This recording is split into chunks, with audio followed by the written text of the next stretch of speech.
Hello guys! Good morning! So for today's video ay papakita ko po sa inyo yung mga gamit na mayroon ng baby ko. Since ngayon po ay rest day ko kasi sabi ni asawa, wag muna daw ako magkikilos dito sa bahay. Gawa ng kahapon napagod ako dahil naglinis ako kahapon sa living room at saka sa storage. Nagbuhat ako ng mabigat ba kaya sumakit yung puson ko. So sabi niya sa akin, wag muna daw ako magkikilos dito sa bahay at mag-rest ako para hindi na sumakit yung puson ko. Yung mga gamit na meron ng baby ko ay hindi mga brand new. So yun po ay mga used clothes na pero ilang beses lang ginamit pa. Parang 1 or 2 times na ginamit pa lang siya. And it's already washed and clean na po. So, ready to wear na siya. Para hindi na daw ako bumili ng mga brand new clothes ng baby. Kasi 'di ba ang mga bata ngayon mabilis lumaki. So, parang dyan lang din sa Pilipinas na ano yun, yung parang inapasa-pasa ba yung mga gamit. Hindi naman daw kailangan ng mga bagong damit. Mabilis lumaki yung mga bata ngayon. So, sayang lang daw yung ibibili ng gamit. Tapos, wala naman na daw susunod na gagamit. Bali, 2 tao po yung nagbigay sa akin ng mga gamit ni baby. Ngayon din po ay malalaman nyo na kung ano ang gender ng baby ko. Saan nyo ko ano, babae or lalaki. Guys, puntahan muna natin si Anya. Check natin kung anong ginagawa niya. Wow! Yo.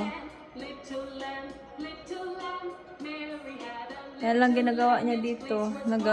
Ano siya, nanonood ng kanyang show. Makapag-video tayo ngayon dahil walang istorbo. Ngayon guys ay pupunta na po tayo sa kwarto namin ni Anya. Dito tayo. Yan na. Ito po yung higaan namin ni Anya po. Yan. Tapos yan yung ano niya. Yung wall niya. Color orange. So, iano ko pa siya. Kailangan pa ipa-repaint ng white. So, kapag may pera na kami, ipaparepaint ko ng white. Tapos, yan po ay yung mga binili ni Andre sa Facebook Marketplace. So, hindi pa namin alam yung gender. Kaya kung ano-ano lang ang binili niya. Yan. Tapos, dyan naman po, ito yung area na nag-edit ako ng video. Ayan. Lamesa. Tapos, yung chair. So, ayan. Tapos, ito guys, ay mga damit ko din yan. Kasi wala akong, kulang pa kami sa lagay ng damit. Kailangan pa namin na bumili ng dresser. Tapos ito lang yung dresser namin ni Anya. Maliit lang yan. Yung dalawang sa taas na yan, yan ang damitan ni Anya. Tapos ito sa akin, 3. Yan. So kailangan namin bumili ng brown din na dresser at para uniform ba. Kasi maganda na yan tingnan kapag napalta na siya ng kulay na white, diba? Tapos need na din namin mag-order ng kurtina para sa malamig na panahon para magpasok yung lamig dito sa loob. And ito naman guys, yung closet namin ni Anya. So, ayan. So, ayan po ang closet namin. So, mataas yan siya. Hindi pa ako makaakyat. Napagalitan ako na Andre, baka mahulog daw ako. So, dito nakalagay yung mga namin, mga jacket, tas mga casual dress ko na mahaba. Yan. Tapos, ito naman guys, yung mga, ipapakita ko sa inyo yung mga binigay sa amin. Yan ko din nilagay yung mga shoes ko.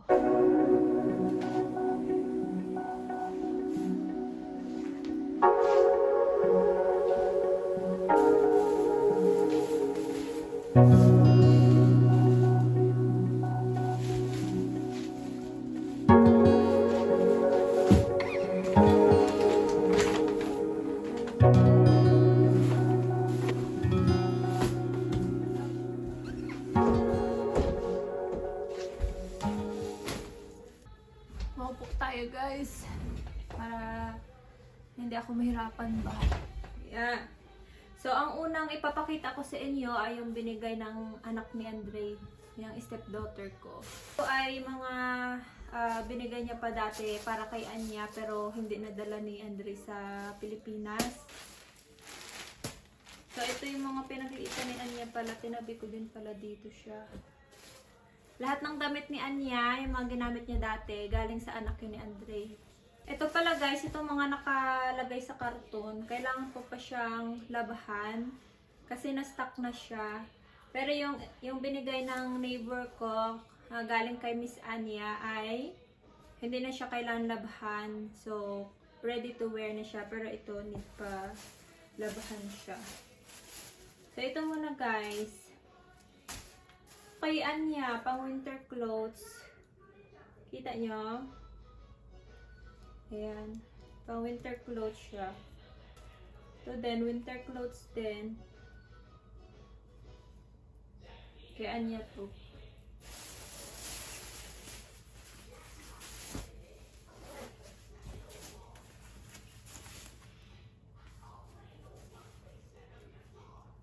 Diba? Cutie. So, ito naman yung partner nung ano.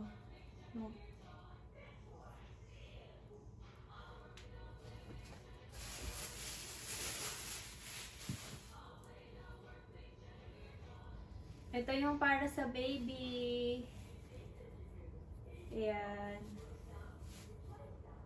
So, mag-add na lang siguro ako. Kailangan ito labahan. Hindi pa siya nalalabhan. Mag-ano na lang ako, magbili. Ito akin to, dala. Kasi yung ano, yung anak ng stepdaughter ko, kambal. Kaya dalawa yung ganito. Kambal siya na babae. Dalawa na yung jacket na pink. Tapos ito na yung pares niya. Dalawa. Yan.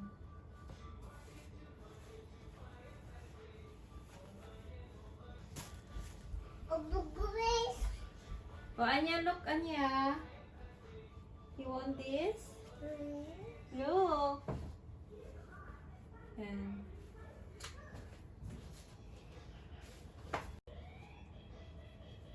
Old Navy. Yan. Dalawa. Tapos ito din pang winter. Yan. Mabilis ba? So then, wala. And, tabi muna natin to guys. This is for Anya. Hindi palabahan yan. Ito naman ang sa baby. So, ano ang hula nyo? Ano ang anak ko? Babae or lalaki? Ano sa tingin nyo guys? Ang baby ko po ay another baby girl. Wow! Baby girl ulit guys. It's okay. Basta may kalaro ng aking baby. Mga sombrero siya. Mga cute-cute yung mga sombrero. O, tingnan nyo. Mga pink.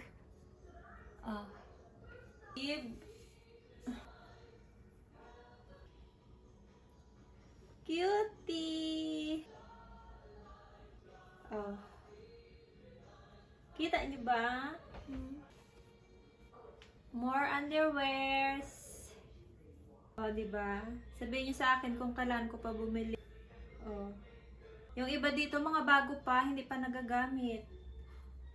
Cutie, oh! Tingnan niyo, oh, cutie! Ay! Excited na ako ipasuot ito sa aking baby. Pajamas!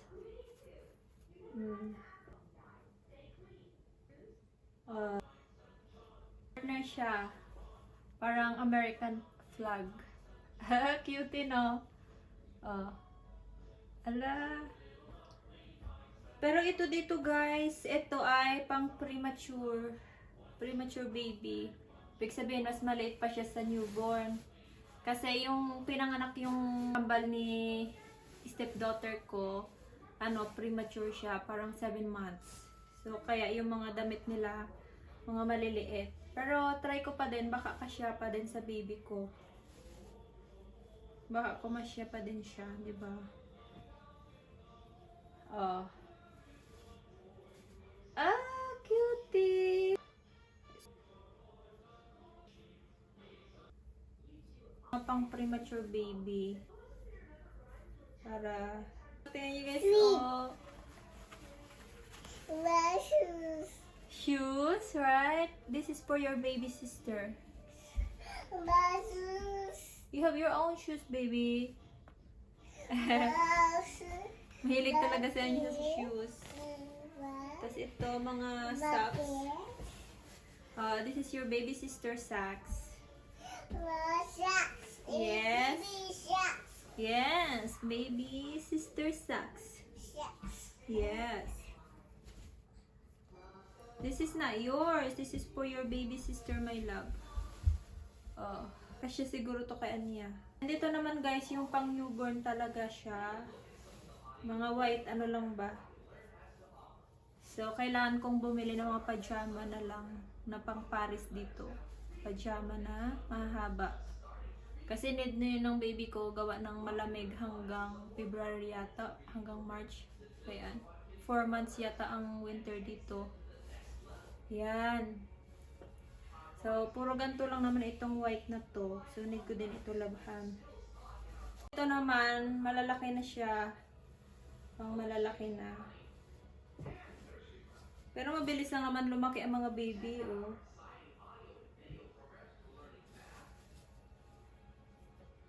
Mga onesies.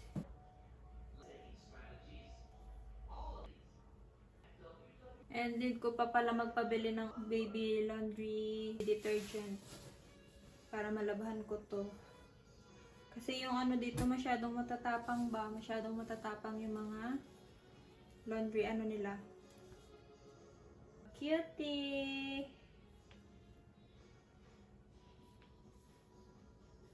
Feeling ko kasi to kay Anya. Ito naman guys ay binili ni Andre para kay Anya, pero nakalimutan niyang dalhin din sa Pilipinas. Ito, oh, shoes. Shoes para kay Anya sana yan. Kaso, dahil hindi na kasya kay Anya, sa baby na lang na kapatid. Mabuti naging babae yung kapatid ni Anya. Maraming, gamit. Cutie! Diba? Galing magpili ang asawa ko ng mga, gamit. And ngayon naman guys ay mga gamit na galing kay Miss Anya. Kapangalan ni Baby Anya. Pero yung spelling ng pangalan niya, walang H sa huli. Okay guys. Cute no? Pag binilang ko kung ilang beses siya bumalik dito sa bahay para magbigay lang ng mga damit, parang 5 beses na. Oh, ito pa. Oh, diba? So pretty. Oh, tingnan nyo. Parang rose siya. Pang ano siya? Pang doble. Diba? Pang doble siguro siya dito. Diba? Pretty. Ito naman, para ito kay Anya ulit. Kasi ang sabi niya, mahilig daw siya sa mga babies. Kaya alam mo yon, kahit hindi mo siya sabihan, magabigay talaga siya sa'yo. Lagi niyang inapag-bake ng cookies si Anya. Diba? So, ayan. Ito ay para kay Anya. So, then kay Anya din ito. Ayan.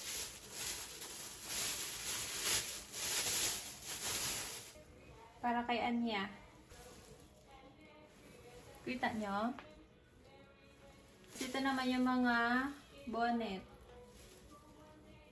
Tignan nyo, di ba? Cutie. Bonnet din to. Feeling ko kasya sa akin, pero kay Anya, kasya yan.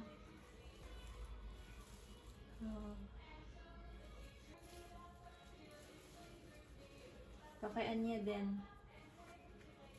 Para talaga ito kay Anya. Ito mga pang winter clothes. Kita niyo ba? Ito yung likod niya guys. May laso. So, ito naman gloves daw para sa akin. Para sa winter. Oh, Colombia. Madami talagang binigay niya sa amin guys. Grabe. Ako na lang ang nahiya. Tapos wala akong ibang bukang bibig. Thank you lang. Thank you so much. Magayaan. Kasi nahiya ako magsabi sa kanya. Tapos sabi ko ay hindi ko baga kaya makipag-usap sa kanya ng straight. Gawa ng aking English ay limited lang. Tapos baka baga ay nahiya ako baka ay magmali ang grammar ko ba. Pero sabi niya sa akin I'm doing okay daw. O diba? Kahit magbalintok-balintok pa daw ang grammar ko. Basta naintindihan okay lang yun. Oh. Ito ay for Ate Anya. Oh, pretty. Mahilig talaga siya magbigay ng mga may pink ba. Dito naman yung binigay niya para sa aking baby, guys. Ito na para sa baby girl. Parang ano siya, yung pangbalot ba? Parang swaddle. Na ito ay pang baby. Pang winter ng baby ko.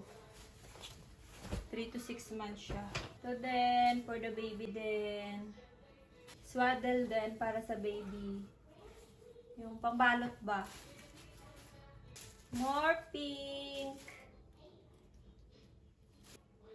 Yan.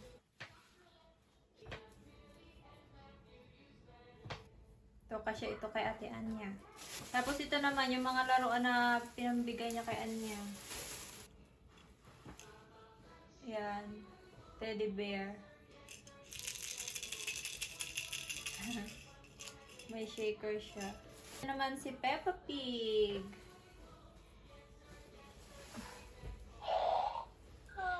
I can tell you a bedtime story. Good night.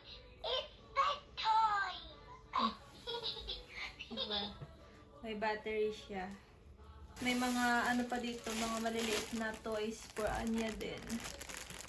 Kaso na ako baga ibigay kay Anya kasi abong kalat. Alam mo yun, kakalinis mo pa lang. Tapos pag nagalaro siya nito, inapang tapo niya saan-saan. Kaya hindi ko inabigay sa kanya. Hirapan ako mag-imis. Kasi ito naman yung binigay ni Miss sa akin. This is for me, red. Diba? Sobrang thoughtful. And ito naman is another winter clothes for Ate Anya. Ayan. Parang siya, bodysuit. Ano ba yun? Basta yung diretsuhan ba? Another jacket for Ate Anya.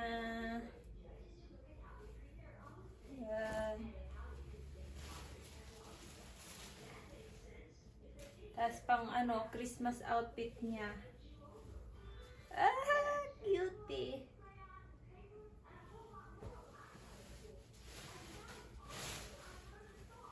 Ito din, another one for Ate Anya.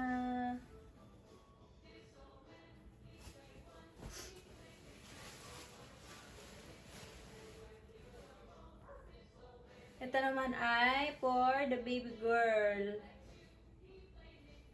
Sa baby girl ko naman.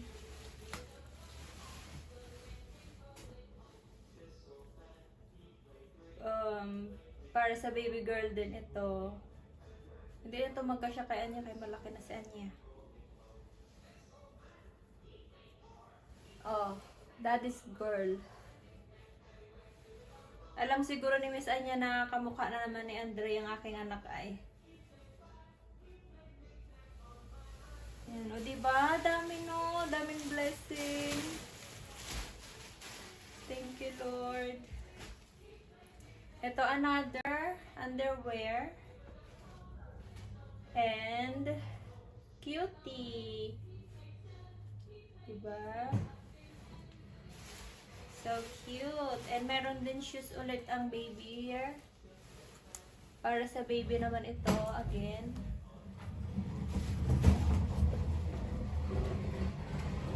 And winter boots ng baby. Yan. Super cute talaga. Ito naman ay winter boots for Ate Anya.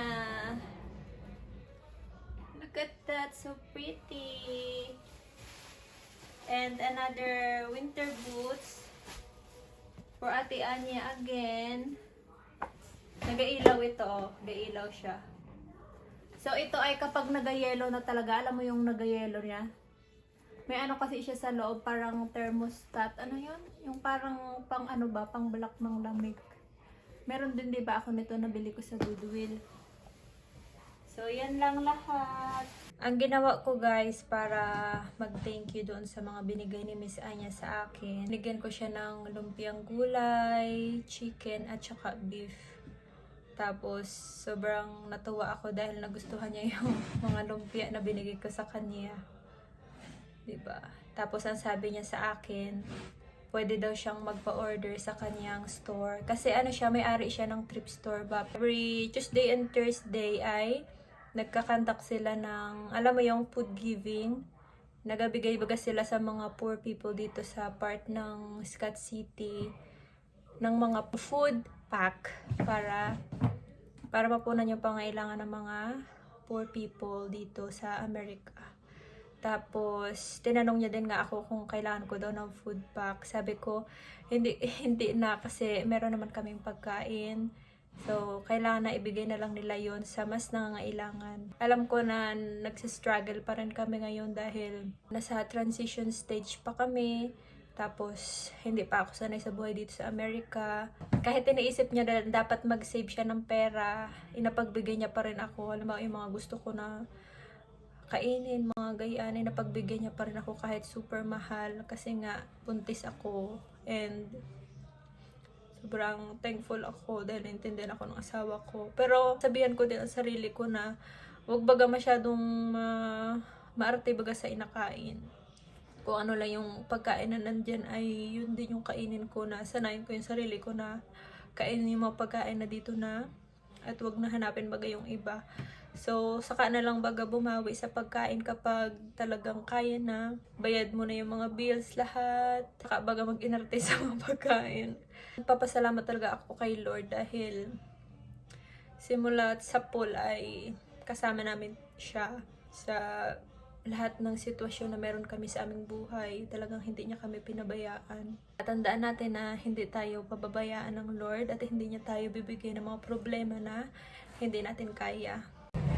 So, yun lang guys. Kung bago ka pa sa channel ko, please do like, share, and subscribe to my YouTube channel. And don't forget to hit the notification bell para updated ka sa mga new videos ko. And kung gusto mo naman na mag-request kung anong video ang gusto mong gawin ko, pwede po kayong mag-comment sa ibaba. Thank you so much! God bless you all!